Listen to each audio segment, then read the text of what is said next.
Bom dia a todas e a todos.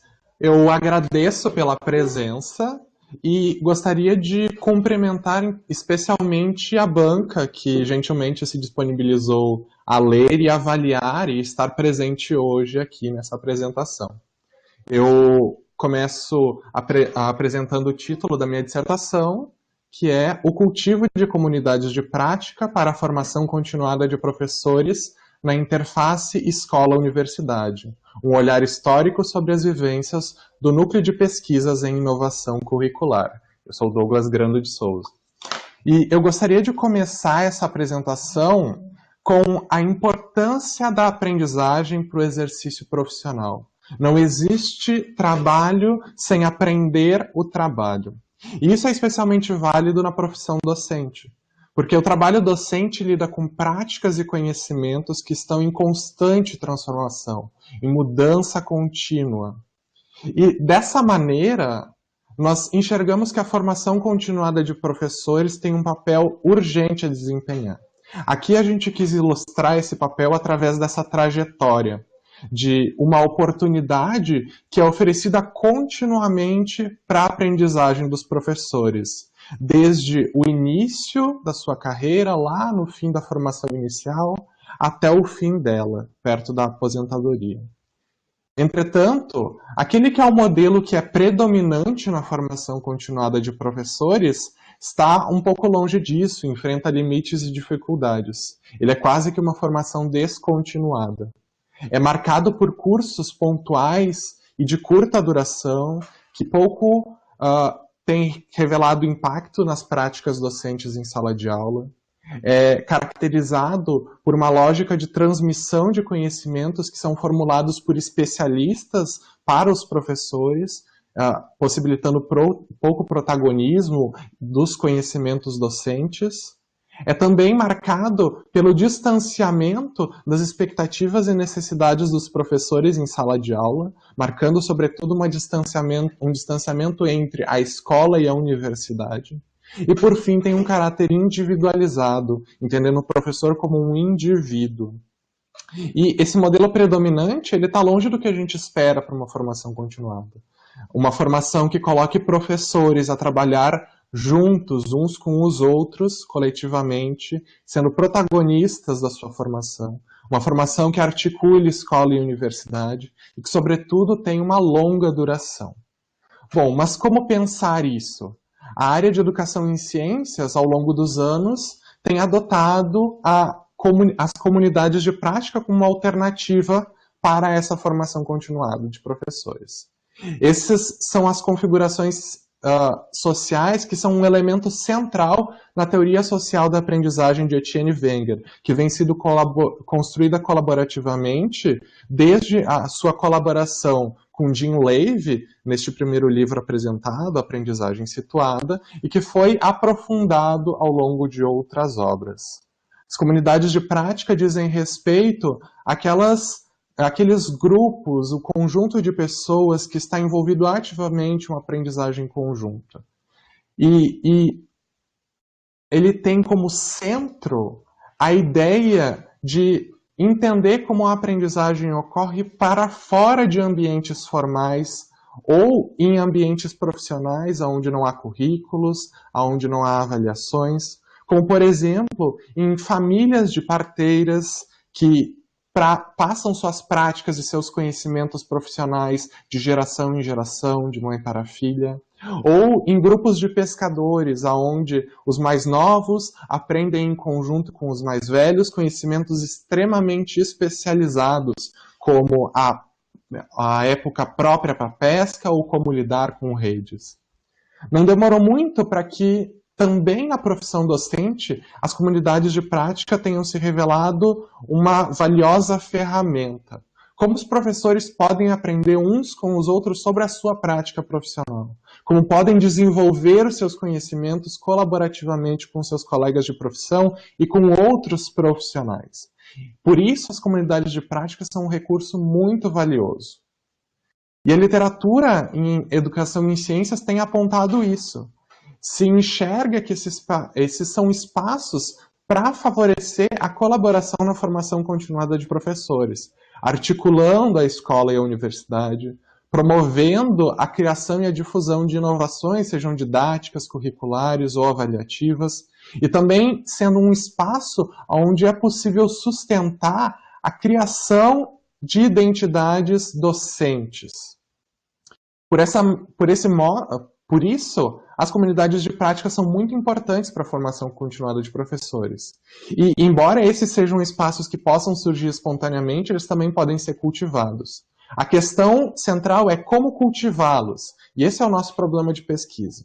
Porque as indicações provenientes da teoria, elas são abrangentes, elas dão conta de diversos tipos de comunidades de prática, não apenas de professores. Também as indicações presentes na literatura em educação em si, poucas, né? Não são muito concretas para o cultivo de comunidades de prática na formação continuada de professores. Por isso, nós consideramos muito valioso investigar experiências de trabalho colaborativo de professores entre a escola e a universidade, a fim de traduzi-las em diretrizes para o cultivo de comunidades de prática. Investigar experiências que são consideradas bem-sucedidas à luz da teoria social da aprendizagem, para no futuro cultivar comunidades de prática nessa etapa formativa docente. E a experiência que nós investigamos nessa pesquisa é a do Núcleo de Pesquisas em Inovação Curricular, ou, como eu vou chamar a partir de agora, o NUPIC. Esse foi um trabalho conjunto desenvolvido junto ao Laboratório de Pesquisa e Ensino de Física, ou LAPEF, na Faculdade de Educação da Universidade de São Paulo. Por que nós escolhemos as experiências do NUPIC? Porque entre 2013 e 2013, durante 10 anos, eles desenvolveram um trabalho em torno de projetos de pesquisa financiados pela Fundação de Amparo à Pesquisa do Estado de São Paulo, a FAPESP, em que professores de física da educação básica, professores universitários, estudantes de graduação e pós-graduação puderam colaborar ativamente durante uma década de trabalhos conjuntos, ligando escola e universidade de uma maneira viva para aqueles participantes. Aqui eu trago as identidades visuais do NUPIC, do LAPEF, da Faculdade de Educação da USP e da própria USP. Desse modo, a nossa pesquisa visa responder às seguintes questões de pesquisa. A questão principal é: quais principais contribuições para o cultivo de comunidades de prática na formação continuada de professores podem ser inferidas das experiências e práticas entre escola e universidade vivenciadas no NUPIC a partir da teoria social da aprendizagem de Wenger, que se desdobrou em 3 questões específicas. Primeiro, qual a trajetória histórica do NUPIC à luz da teoria de Wenger? Quais práticas envolvendo a interação entre escola e universidade foram desenvolvidas no NUPIC durante o período de 2003 a 2013? E quais os elementos centrais que possibilitaram a existência dessas práticas? E, por fim, quais os principais valores demonstrados pelos participantes do NUPIC durante o período estudado? E como se relacionam com as práticas identificadas. Como nós veremos a seguir, isso foi desdobrado a partir de uma narrativa histórica e um aprofundamento sobre o olhar das práticas, que desembocou em 10 eixos para a formação continuada de professores em comunidades de prática. Começo agora apresentando um pouco da revisão da literatura desenvolvida, que girou em torno do uso do conceito de comunidades de prática no ensino de ciências, entre os anos de 1991, o ano em que surge o conceito, e 2018, quando começou a revisão, que foi desenvolvida, né, gerou um artigo publicado na Revista Brasileira de Ensino de Física, em colaboração com os colegas Daniel Mega, Elkin Vera Rey e com a professora Eliane Veit. Bom, a nossa busca por artigos partiu de 2 fontes distintas. A primeira, 95 revistas classificadas na área de ensino, nos extratos A1, A2 e B1 do Qualis 2013 a 2016, onde foi pesquisado pelo termo comunidade de prática e as suas variações em número e também em linguagem, para espanhol e inglês, e também na plataforma Scopus, o grande indexador que nós reconhecemos, onde os termos comunidade de prática e educação em ciências em inglês foram utilizados em conjunto para expandir uma pesquisa no cenário internacional. Isso resultou para nós em 165 artigos que, após a leitura de títulos, resumos e palavras-chave e a leitura integral dos artigos, geraram 87 artigos para a nossa revisão. Bom, o perfil da pesquisa que pôde ser vislumbrado foi de uma pesquisa, sobretudo, empírica, centrada em metodologias qualitativas e interessada, sobretudo, em comunidades que desenvolvem os seus laços sociais predominantemente presencialmente, embora o virtual não seja desprezado.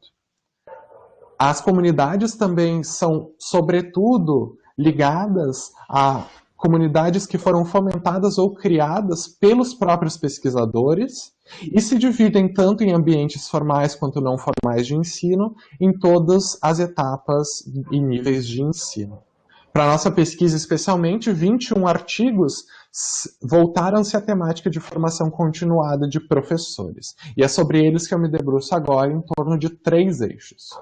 Primeiro, as comunidades de prática são entendidas como facilitadoras de espaços de colaboração entre a escola e a universidade, onde professores em formação continuada podem articular-se com diferentes profissionais, como pesquisadores, também com professores ainda em formação continuada e colaborar em uma aprendizagem conjunta, e também em colaboração apropriar-se, criar ensaios de apropriação de produções na pesquisa em educação em ciências e a pesquisa educacional de maneira geral.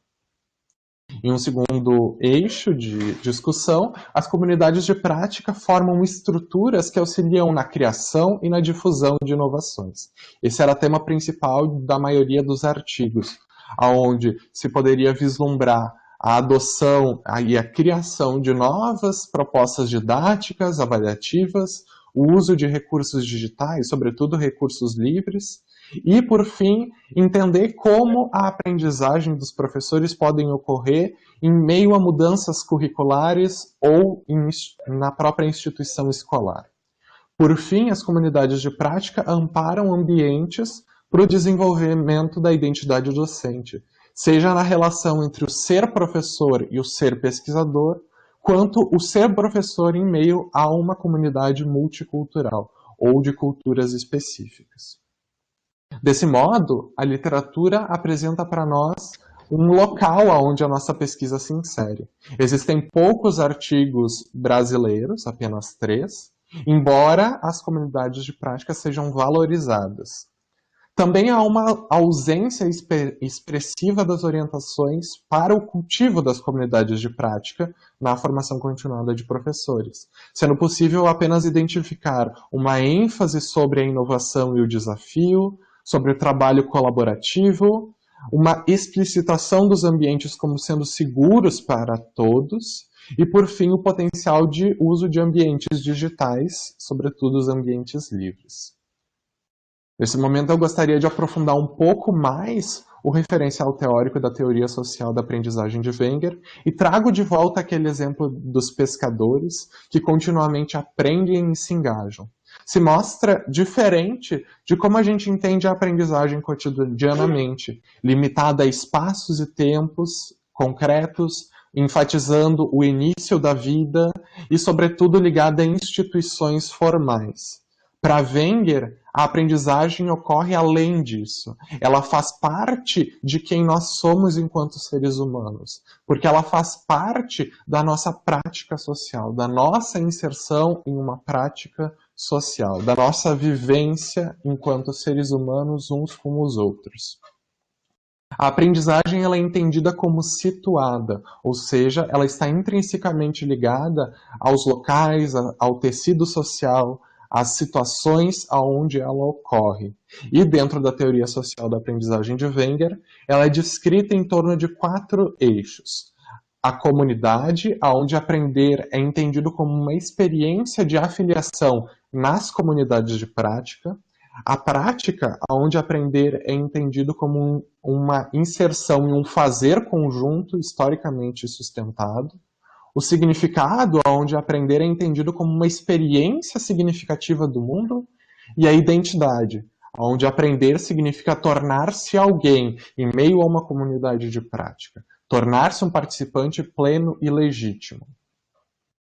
Bom, agora eu desdobro sobre algumas dessas dimensões. Primeiro, a prática. A prática é a fonte de coerência das comunidades de prática.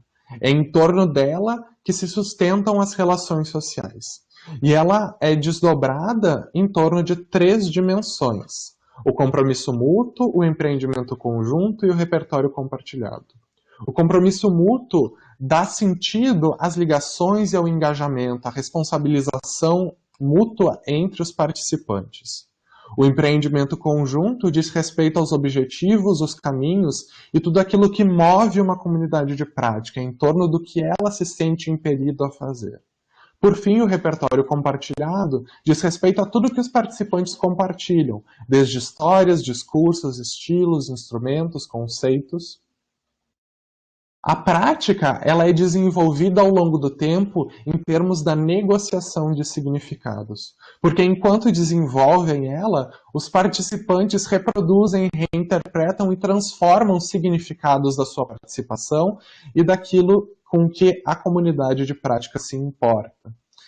A negociação de significados é um processo dual, duplo, que envolve a ligação intrínseca entre participação e reificação. A participação é uma intervenção ativa nos empreendimentos de uma comunidade de prática, que envolve o agir, conversas, trocas, a responsabilização. Por outro lado, a reificação envolve a criação de atalhos para a comunicação dos participantes, seja com o uso de conceitos, de documentos, de ferramentas, de histórias. Esse processo cria, ao longo do tempo, memórias e também esquecimentos sobre a prática. A identidade é uma dimensão extremamente importante porque inserir-se em uma comunidade de prática significa tornar-se alguém ao longo do tempo. E a identidade faz parte de quem nós somos. Aprender tem a ver com tornar-se. A identidade é entendida por Wenger em termos dos modos de afiliação. O compromisso significa a transformação de quem nós somos no envolvimento específico das comunidades de prática. Por outro lado, os outros 2 elementos também existem para além das comunidades de prática. A imaginação é uma formação de imagens de si em relação ao mundo, como, por exemplo, o professor em formação inicial que já se enxerga como um professor atuando em sala de aula. Por outro lado, o alinhamento diz respeito a quem nós somos através de como nós organizamos a nossa ação em larga escala. Por exemplo, obedecendo a leis, seguindo dietas nutricionais ou alguma coisa ligada a como nós nos portamos em grande escala. Por fim, eu trago um conceito que tem ganhado espaço na teoria recentemente, que é o conceito de valor. Ele é interpretado por nós nessa pesquisa como as percepções positivas dos participantes em relação à sua participação nas comunidades de prática. E ele é desenvolvido em torno de 5 ciclos de valores que nós interpretamos formar uma topografia, ou seja, nos permite visualizar diferentes formas de valor. Os 2 primeiros dizem respeito à participação de uma maneira geral, enquanto os 3 últimos são específicos de mudanças introduzidas nas práticas das comunidades de prática. O valor imediato diz respeito a como se percebe na ação a sua participação nas comunidades de prática.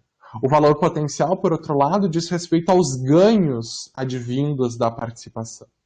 O valor de aplicação diz respeito às mudanças e como elas foram aplicadas nas práticas, enquanto o valor percebido diz respeito a como se percebeu essas mudanças ao longo dessas transformações.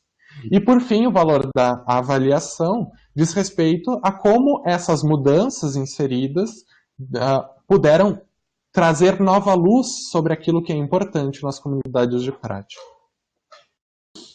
Bom, o referencial teórico nos traz algumas implicações para a pesquisa. O primeiro é centrá-la num eixo prática e identidade de investigação. Embora na nossa pesquisa nós estivéssemos interessados mais no eixo prática, e por isso ele se sobressai nessa pesquisa, porque estávamos interessados nas práticas desenvolvidas pelo NUPIC, ou nas experiências desenvolvidas. Por outro lado, o conceito de valor nos ajuda a especificar esse eixo, dando uma dimensão mais aprofundada na nossa pesquisa à dimensão da prática. Também indica uma possibilidade de um olhar que seja posterior a partir do conceito de comunidade de prática. Mesmo que uma configuração social, um grupo, nunca tenha se identificado como uma comunidade de prática, é possível olhar para ele dessa maneira. E é possível investigar isso através de registros identificados como registros de participação e de reificação, sejam através de relatos sobre a participação ou de documentos deixados a partir dela. E, por outro lado, o cultivo de comunidades de prática não só é possível, como é aconselhado, e ele pode ser desenvolvido em torno da negociação de significados. Isso foi importante para nós estabelecermos como iríamos sugerir os 10 eixos para cultivo de comunidades de prática na formação continuada de professores. Agora eu apresento um pouco a metodologia e junto a ela eu já apresento o delineamento, os passos desenvolvidos na pesquisa. Bom, as experiências que nós buscamos incentivar ocorreram de 2003 a 2013, um período em que eu não tive contato com o NUPIC, e essas experiências não se mantiveram desta maneira até os dias atuais. Dessa maneira, nós recorremos a pesquisa educacional de caráter histórico, para nos amparar no caminho da pesquisa, porque queríamos indicações de como desenvolver uma investigação que fosse, ao mesmo tempo, sistemática e que valorizasse a interpretação dos eventos passados. Por isso, recorremos a Johnson e Kirstensen, que propõem 5 etapas para a pesquisa educacional de caráter histórico. Saliento aqui que essas 5 etapas não são etapas que são contínuas e lineares e acabadas em si, mas que envolvem toda a dinâmica de uma pesquisa qualitativa, todas as indas e vindas da pesquisa. A primeira etapa diz respeito aos fundamentos da investigação, onde são determinados o problema de pesquisa, as questões de pesquisa, a revisão da literatura, o que eu apresentei já anteriormente. A segunda etapa envolve a escolha e a obtenção das fontes históricas.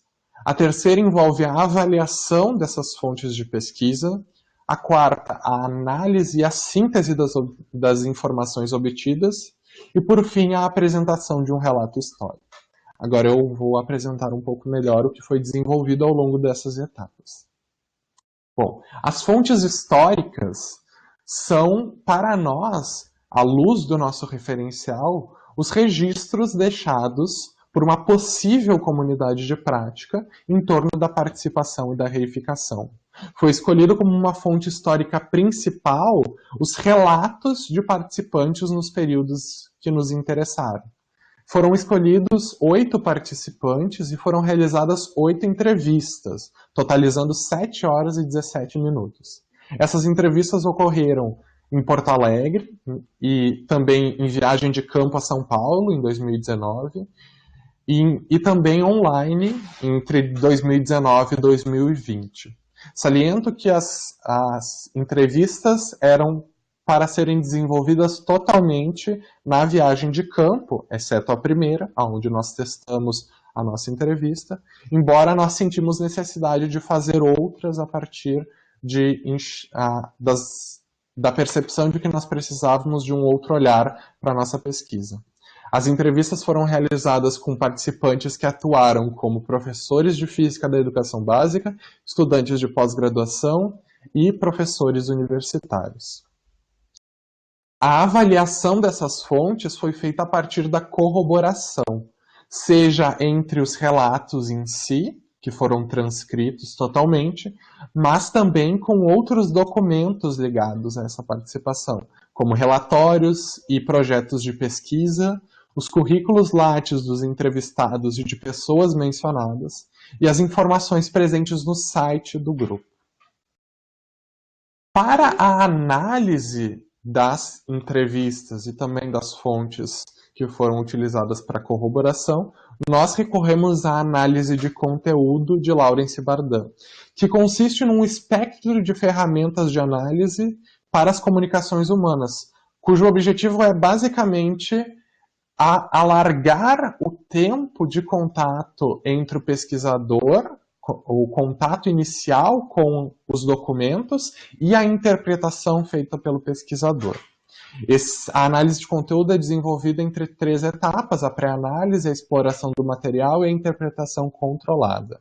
Na pré-análise, nós organizamos todos os materiais escritos, inclusive as transcrições, utilizando o software NVivo 12 para a criação de um corpus documental, e também elaboramos as técnicas de codificação. Nós escolhemos como unidade de registro o tema por não enxergarmos como apenas frases ou parágrafos pudessem nos auxiliar, mas que também poderiam ser transversais ao longo desses parágrafos. Também elaboramos indicadores para codificação, utilizando os eixos teóricos da prática, da identidade e do valor, ao longo das dimensões da prática, dos modos de afiliação e da topografia de valores. Aqui eu trago um exemplo de alguns dos indicadores desenvolvidos. Por exemplo, para uma categoria de compromisso mútuo, foi desenvolvidos indicadores como níveis distintos de participação e a síntese entre horizontalidade e hierarquia. Para uma categoria de compromisso na identidade, foi elaborado indicadores como mudanças na participação e histórias de aprendizagem.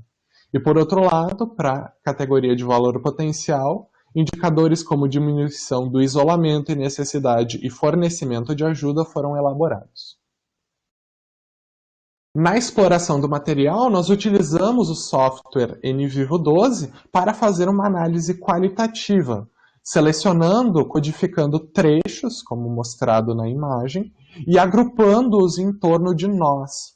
Nós é o recurso específico do NVivo para realizar coleções de partes de materiais, sejam trechos de texto, seções de imagem, por exemplo.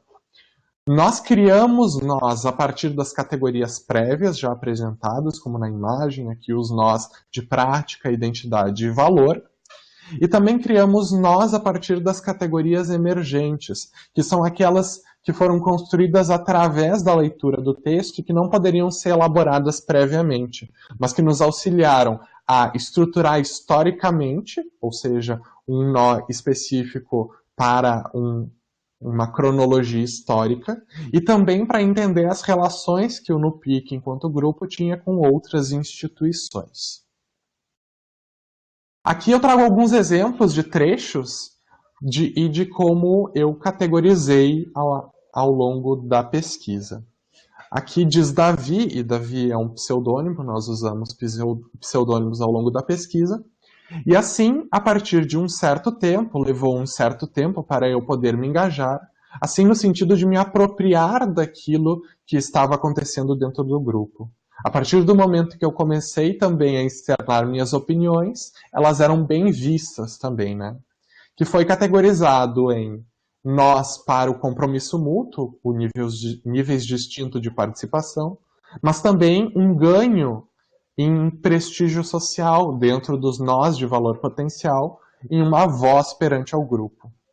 Trago aqui outro exemplo, né, que agora é de professor Augusto, que era o coordenador do grupo. A diferença do NUPIC é que o NUPIC começa a se constituir como um grupo de pesquisa que vai tentar trabalhar na interface entre escola e universidade.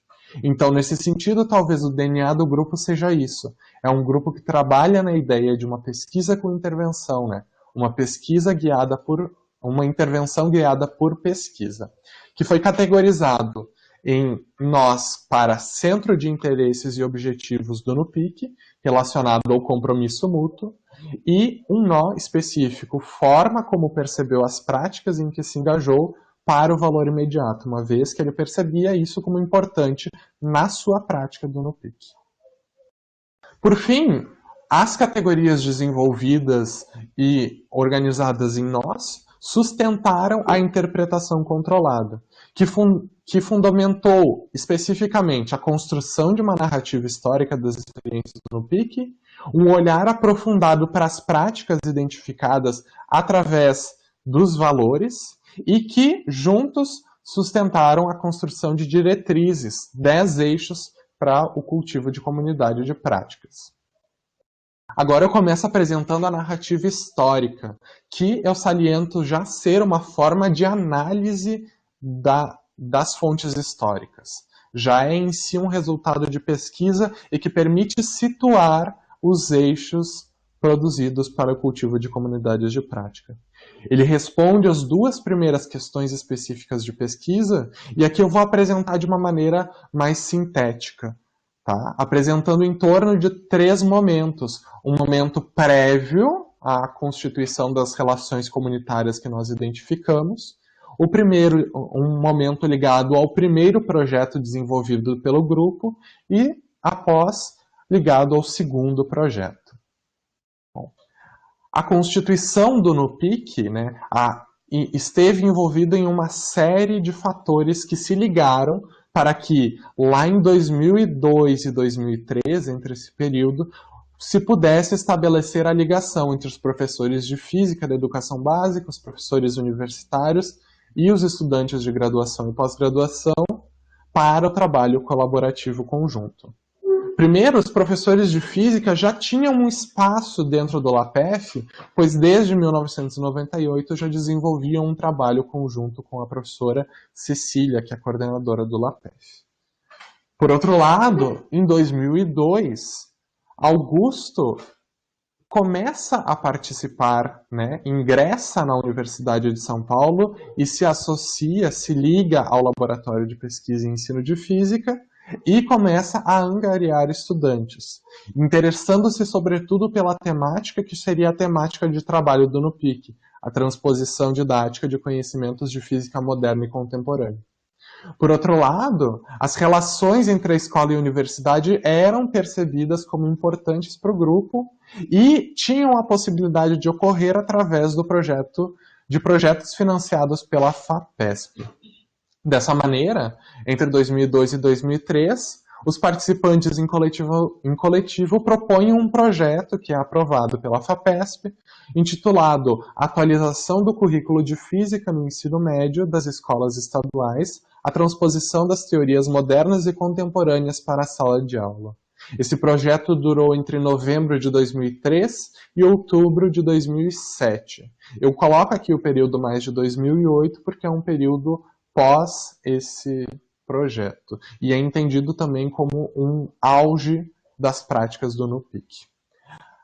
Ao longo desse projeto, os participantes puderam desenvolver uma rotina de trabalho semanal conjunta, onde todos os participantes se encontravam em uma reunião e juntos discutiam em torno desse projeto de pesquisa, financiado pela FAPESP. Também puderam encontrar um espaço próprio dentro, no interior do LAPEF, onde desenvolver as suas atividades. E também tinham, especialmente, o financiamento da FAPESP para, especialmente, o custeio de bolsas para alguns dos professores de física da educação básica poderem participar dessas atividades, poderem disponibilizar parte da sua carga horária na educação pública para poder estar junto com o grupo. Ao longo desse período, nós enxergamos a formação de relações comunitárias. Não era ainda um grupo formalizado, chamado NUPIC, mas existia um grupo que é uma continuidade direta a esse grupo formalizado, que desenvolveu um empreendimento conjunto que é tríplice, envolvendo a transposição didática de conhecimentos de física moderna e contemporânea para as salas de aula do ensino médio, utilizando, sobretudo, a formação profissional como centro dessa transposição, a formação continuada de professores, e que tinha uma ligação intrínseca, o DNA, na atuação entre a escola e a universidade. Dessa maneira, o NUPIC pôde desenvolver o que nós identificamos serem 7 conjuntos de práticas entre a escola e a universidade. O primeiro deles é o estudo individual e coletivo, onde os participantes, em conjunto, se apropriavam de novos conhecimentos para sua pesquisa e por seu trabalho colaborativo, discutiam, apresentavam uns para os outros, estavam ativamente envolvidos em um estudo. Seguido da elaboração conjunta de sequências e materiais didáticos, que é o centro desse primeiro projeto de ensino público, aonde os participantes, especialmente professores de física da educação básica e estudantes de pós-graduação, em conjunto elaboravam, negociavam, discutiam sequências e materiais didáticos utilizados para realizar a transposição didática, que ligava-se, sobretudo, ao conjunto de práticas de intervenção didática e avaliação. Os professores que estavam construindo sequências didáticas e materiais didáticos diretamente implementavam esses materiais em suas próprias salas de aula, transformando assim as suas práticas. E, a partir dessas implementações, eram desenvolvidas uma avaliação sobre o que era realizado no próprio NUPIC. Então, aquilo que era desenvolvido no NUPIC, implementado na sala de aula, era trazido novamente para a discussão no NUPIC e que fundamentava a sua renegociação. Por outro lado, as práticas de pesquisa acadêmica sustentaram todas as outras, envolvendo as formas específicas como os participantes desenvolviam a pesquisa educacional. Também o sustento e a organização do grupo se mostraram importantes, desde a obtenção de financiamentos até a relação política e institucional. Também existia uma prática de elaboração conjunta e oferta de cursos de formação, que sobretudo ganhou destaque no segundo projeto, mas que já haviam ensaios no primeiro, onde os professores e todos os participantes do NUPIC elaboravam cursos para professores externos. Por outro lado, o último conjunto de práticas é o de produção e difusão de conhecimentos. O NUPIC sempre entendeu, enquanto grupo, que aquilo que era desenvolvido por eles não deveria ficar ali, mas que deveria ser levado para fora. Seja através da apresentação em eventos, a divulgação em arquivos, em artigos divulgados em periódicos, ou mesmo na apresentação de teses e dissertações.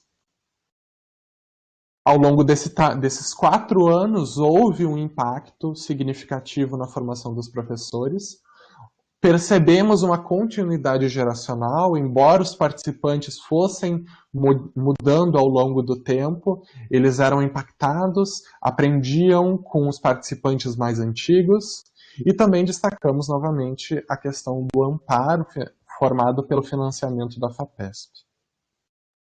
Também houve uma identificação do grupo, o grupo formou e permitiu a identificação dos sujeitos enquanto participantes do NUPIC, e a tal ponto, a tal forma de que esses participantes se formalizaram enquanto um grupo de pesquisa específico chamado NUPIC, né, Núcleo de Pesquisas e Inovação Curricular, lá no ano de 2007, criando inclusive uma identidade visual.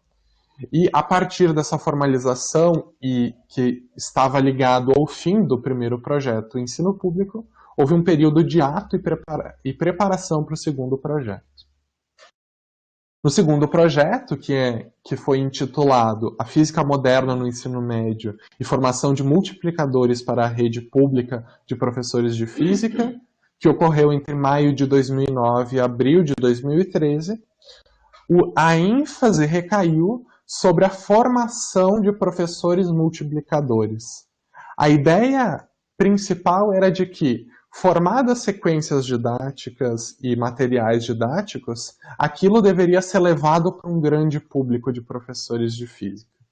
E isso está especialmente ligado com as mudanças curriculares que ocorriam em São Paulo, a transformação em grande escala que ocorreu a partir desses anos.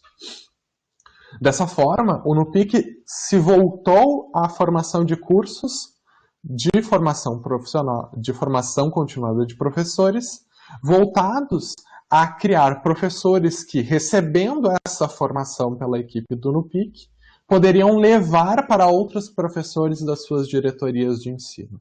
O objetivo do NUPIC era formar pelo menos 3 professores de cada uma das 90 diretorias de ensino ao longo desses 4 anos do segundo projeto de ensino público. Nós entendemos que ao longo desse projeto, onde houve uma transformação naquele modelo de formação continuada de professores, houve também uma descontinuidade, devido a isso, da continuidade geracional e das relações comunitárias no NUPIC. E, sobretudo, daquelas práticas que eram desenvolvidas anteriormente. A ênfase cai aqui, sobretudo, na reificação e mostrar para grandes quantidades de professores o que era desenvolvido. Dessa maneira, nós entendemos que a comunidade de prática, que nós centramos ali no centro dessa linha do tempo, acabou, a ligação que existia comunitária entre os participantes acabou se atenuando ao longo do tempo. Entretanto, o NUPIC continua formalmente como grupo de pesquisa. Identificadas as práticas, os conjuntos de práticas, nós passamos a identificar e aprofundar um olhar sobre elas a partir da sua relação com os valores, com as percepções positivas dos participantes na sua participação. Isso buscando responder à terceira questão específica de pesquisa. Dessa forma, nós relacionamos os 7 conjuntos de práticas com 13 conjuntos de valores imediatos e 14 conjuntos de valores potenciais. Aqui eu saliento que nós trabalhamos com conjuntos de valores, uma vez que houve uma grande quantidade de valores identificados, da mesma maneira com as práticas.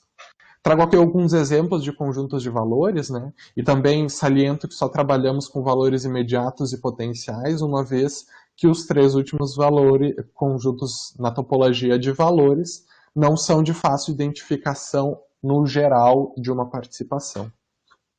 Os exemplos de conjuntos de valores imediatos são o amparo institucional, as interações sociais horizontais, a ligação entre escola e universidade e a reflexividade.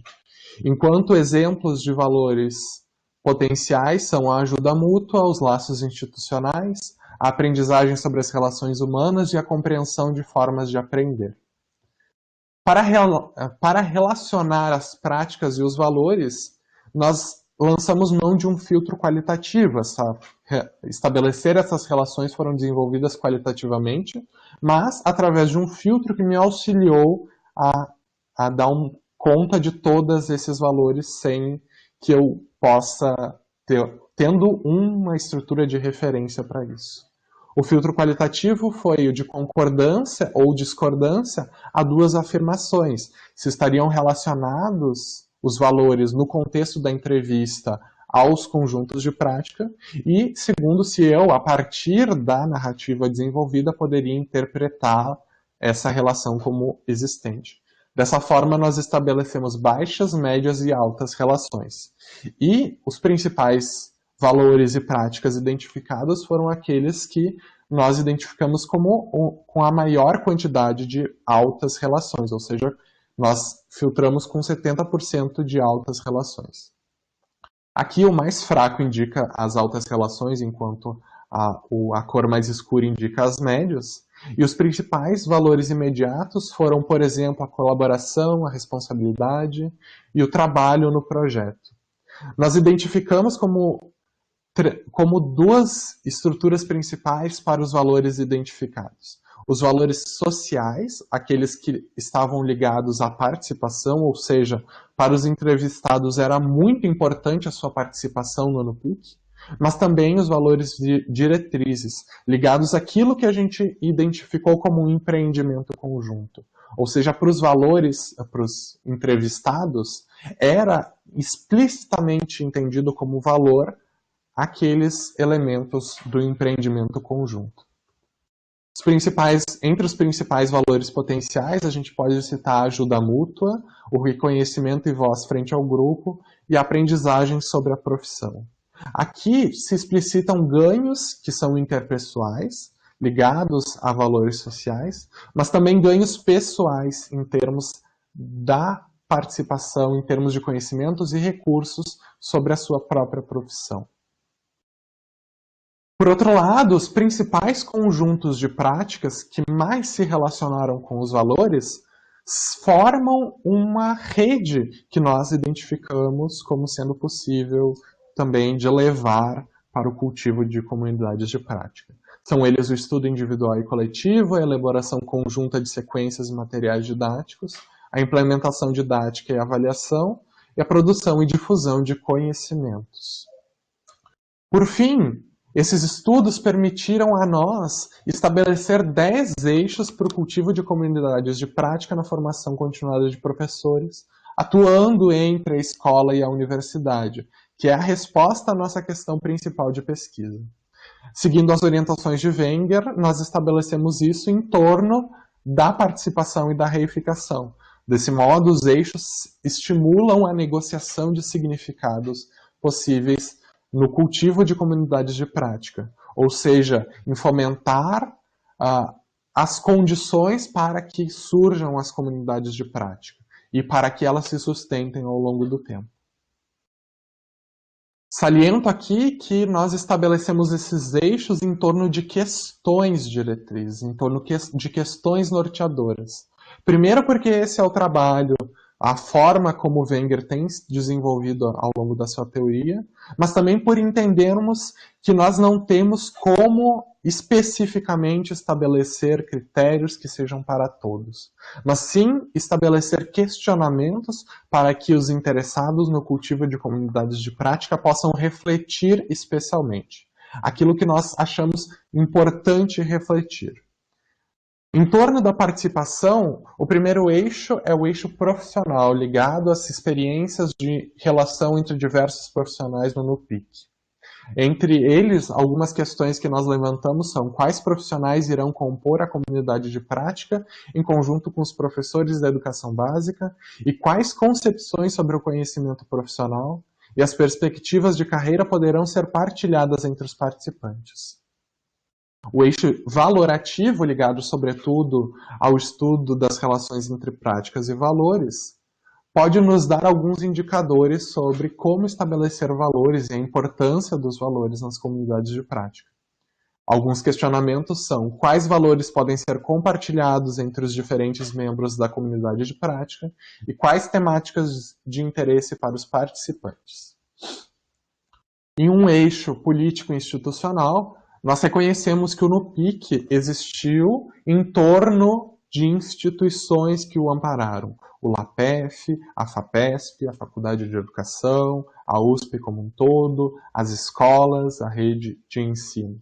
E algumas das questões são com quais instituições a comunidade de prática manterá vínculos e como manterá contato com a escola e com a universidade de maneira especial. Em um eixo diretivo, nós reconhecemos o professor atuante no NUPIC, tanto da educação básica quanto professores universitários, como protagonistas. E dessa maneira, estabelecemos algumas reflexões sobre o protagonismo docente, como qual atuação os professores da educação básica terão sobre sua própria formação e haverá líderes sobre qual ideia de liderança. Por outro lado, o eixo intergeracional diz respeito às relações entre diferentes gerações de participantes que foi identificada no NUPIC, nas quais nós questionamos, por exemplo, quais oportunidades de crescimento devem ser levadas em conta e que espaços haverá para que participantes de diferentes gerações possam se encontrar. Em torno da reificação, a dimensão espacial diz respeito, sobretudo, ao local das interações. O NUPIC valorizava o local do LAPEF como um ambiente espacial, tanto físico quanto social para as interações. E desse modo, algumas questões são que local haverá para os participantes interagirem e quais as limitações e possibilidades desse espaço, seja ele físico ou também virtual, de ação conjunta. Uma dimensão temporal se liga à formação de uma rotina. Dessa maneira, a gente pode estabelecer algumas questões como será a rotina da comunidade de prática, especialmente os períodos de encontro, e haverá interações fora da rotina. O eixo teórico-metodológico, sobretudo ligado à relação estabelecida no NUPIC entre teoria e prática, e também entre escola e universidade, nos permitiu questionar, por exemplo, quais os interesses de aprendizagem que podem ser compartilhados entre os participantes, quais e como conhecimentos das áreas de educação e ciências e educação serão discutidos e também das disciplinas específicas, uma vez pensando aqui não só para o ensino de física, mas também para a educação em ciências. Também um eixo material financeiro, nós reconhecemos a importância do financiamento, né, do provimento fornecido pela FAPESP no trabalho do NUPIC, e também achamos que essa é uma dimensão que deve ser levada em consideração na formação continuada de professores, nos quais nós podemos questionar que tipo de apoio financeiro pode ser mobilizado para auxiliar professores a dedicar mais tempo ao grupo, e há instituições capazes de promover esse tipo de apoio. Por fim, a última dimensão é identitário-narrativo, né? Um eixo identitário-narrativo, que está ligado, sobretudo, às identidades que foram formadas no NUPIC, enquanto identidades compartilhadas, reificadas e também narrativas. Ou seja, no NUPIC foi estabelecida uma narrativa de trabalho em conjunto. Mas também esse eixo traz um pouco da própria pesquisa desenvolvida em torno de uma narrativa histórica. Onde eu posso questionar, né, por exemplo, como permitir que professores da educação básica e outros profissionais tragam suas próprias aprendizagens para compor a história da comunidade de prática. E quais símbolos serão compartilhados, construídos ou transformados na comunidade de prática. Esses são os 10 eixos que nós construímos. Por fim, agora eu faço algumas considerações, espero que não finais, né? Mas trago aqui essa frase de Wenger, que é: a aprendizagem não se pode prescrever, só se pode facilitar ou frustrar. Essa é a ideia central das comunidades de prática.